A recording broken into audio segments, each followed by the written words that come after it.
مور جتنا اب خوبصورت ہے اس سے کئی زیادہ جنت میں خوبصورت تھا۔ مور کی خوبصورتی پہ سبھی پرندے فدا تھے، لیکن ان سب خوبیوں کے باوجود مور سے ایسی کون سی خطا ہو گئی تھی جس سے اللہ تبارک و تعالی نے مور کو جنت سے نکال دیا۔ اللہ تبارک و تعالی نے جب حضرت آدم علیہ السلام اور اماں ہوا کو پیدا فرمایا، اس کے بعد ان کو جنت میں بھیج دیا۔ وہ دونوں جنت میں بہت ہی پرسکون رہتے تھے، بہت ہی لذیذہ میوے پھل کھایا کرتے تھے، لیکن ایک اناج جس کو کھانے سے اللہ پاک نے انہیں منع فرمایا، اور وہ اناج گندم تھا۔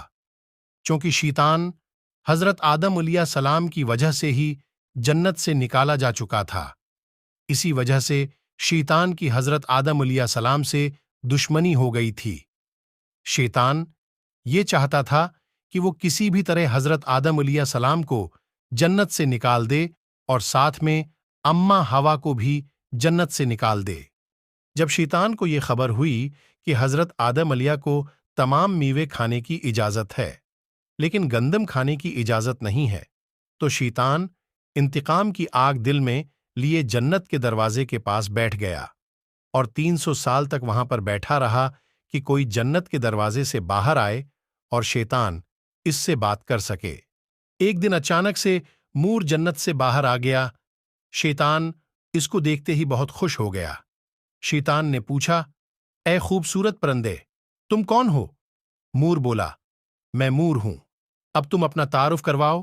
شیطان نے جواب دیا کہ میں عالم قروبیہ کا ایک فرشتہ ہوں، میں اللہ پاک کی عبادت سے ایک پل بھی غافل نہیں ہوں، میں چاہتا ہوں کہ میں جنت میں جاؤں، وہاں کی نعمتوں کا اپنی آنکھوں سے مشاہدہ کروں۔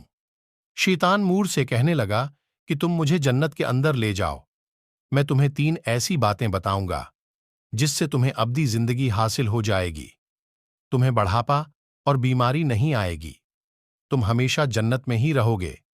شیطان کی یہ باتیں سن کر لالچ میں آ کر مور نے کہا کہ مجھ میں تو اتنی طاقت نہیں ہے کہ میں تمہیں جنت کے اندر لے جاؤں، لیکن ایک سانپ میرا دوست ہے، وہ شاید تمہاری مدد سکے۔ یہ کہہ کر مور سانپ کے پاس آیا، اس کو ساری بات بتائی۔ سانپ بھی شیطان کی باتوں سے بہت خوش ہو گیا، پھر شیطان کو اپنے منہ میں چھپا کہ جنت میں داخل ہو گیا، اور یوں شیطان اپنی چال میں کامیاب ہو گیا۔ جنت کے تمام نگہبانوں کو یہ معلوم تھا کہ شیطان یہ چال چل رہا ہے اور جنت میں داخل ہو چکا ہے۔ فرشتے شیطان کو جنت سے نکالنے لگے، تبھی اللہ پاک کا حکم ہوا کہ اس کو ابھی تک جنت میں ہی رہنے دیا جائے۔ وہ فرشتے اللہ تبارک و تعالیٰ کے حکم سے رک گئے۔ شاید یہ حضرت آدم علیہ السلام کا امتحان تھا۔ شیطان حضرت آدم علیہ السلام کے پاس اور اماں ہوا کے پاس جا کر اپنی محبت کا اظہار کرنے لگا۔ وہ دونوں ہی شیطان کو پہچان نہ سکے، کیونکہ ماضی کے مقابلے میں شیطان کی شکل تبدیل ہو چکی تھی۔ شیطان کہنے لگا کہ میں چاہتا ہوں کہ آپ دونوں ہمیشہ جنت میں اسی طرح زندگی گزاریں، ہمیشہ خوش رہیں۔ حضرت آدم علیہ السلام اس کی بات بہت غور سے سننے لگے۔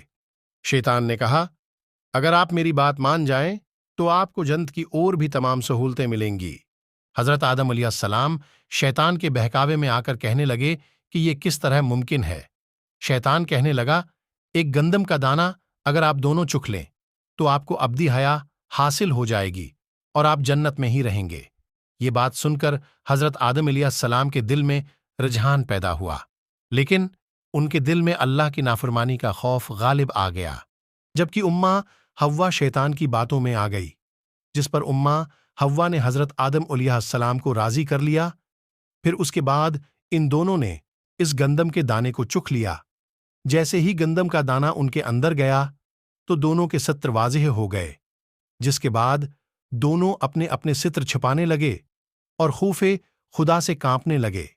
اسی دوران اللہ تبارک و تعالیٰ نے فرشتوں کو یہ حکم دیا کہ حضرت آدم علیہ السلام اور اماں ہوا دونوں کو زمین پر اتار دو۔ حضرت آدم علیہ السلام کو سری لنکا کے قریب نیچے زمین پہ بھیج دیا، جبکہ اماں ہوا کو جدہ کی سرزمین پر اتارا گیا۔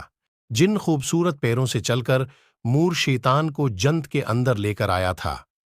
وہی خوبصورت پاؤں اللہ پاک نے مور سے لے لیے۔ سانپ جو اپنے منہ میں شیطان کو چھپا کر لایا تھا، اس کے منہ کی خوبصورت خوشبو کو چھین کر اس میں زہر ڈال دیا گیا، پھر مور کے ساتھ سانپ کو بھی جنت سے نکال دیا گیا۔ Thanks for watching.